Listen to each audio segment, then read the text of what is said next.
All right, I'm actually stumped. 15 years of card making, or no, it's actually been longer than that. And I can't quite get this card to work. So maybe it's not possible, but maybe you have an idea. So I'd love to hear from you in the comments if you have a way to make this work, or maybe a way that I could compromise less so that I can actually make something like this happen. So let's dive into the idea that I had. All right, so I want to create a shaker card, essentially, out of this ornament die. I kind of wanted to have each window have their own little embellishments in it in different colors and create all these little mini shakers within a card. Yeah, it just gets complicated. So let me explain what's going on here. So what I did was I went ahead and I die cut the die out of a card panel here that's 4 1/4 by 5 1/2, the standard A2 size card. So my idea is I want to have the windows in the front. So I removed all of the dies, and then I realized that this die cut's actually too big for an A2 size card.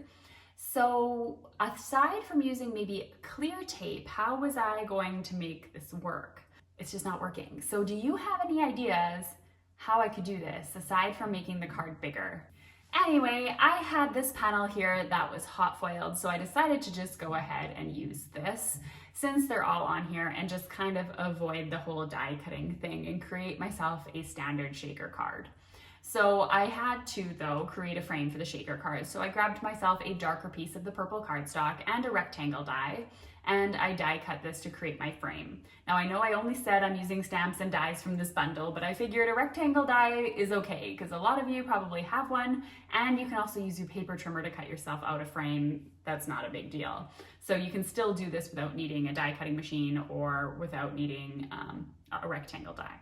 All right, I'm using some foam tape to go all the way along the frame and making sure I don't leave any holes where little beads or sequins can escape. And then I'm going around with my embossing bag, which I believe just has cornstarch in it, and just going along the edges before I remove the backing of the adhesive, just so I make sure that the edges of the foam tape are not adhering to the sequins. So I'm gonna now remove all of the backings off of the foam tape, and then I'm gonna stick my beautiful ornament pattern that I had hot foiled onto the back of the card. Now, whether or not you hot foiled these ornaments or you heat emboss these ornaments or you stamp these ornaments really doesn't matter in this case. So just know that there's alternatives if you don't want to hot foil. And I'm gonna go ahead and add a whole bunch of sequins in the card. And I even found these really cute snowflakes here that I've had probably for 1,000,001 years.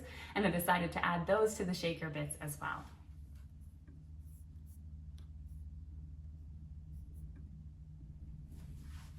Now, I love the way that this card shakes, but it does need something still. It needs some sort of, sentiment or something on the front. And I thought about stamping directly on the acetate because this is heat resistant acetate. I'm able to do that, but I got a little scared. And the fact that I actually have the inside of the rectangle left over, I have a piece that is gonna perfectly fit within my frame, and it gives me a chance to waste less cardstock and use some of that up. So I'm gonna go ahead and stamp one of the sentiments that is just great as far as the lengthwise goes for this card, and then give it some heat embossing because it's on a dark piece of cardstock, and attach it to the front.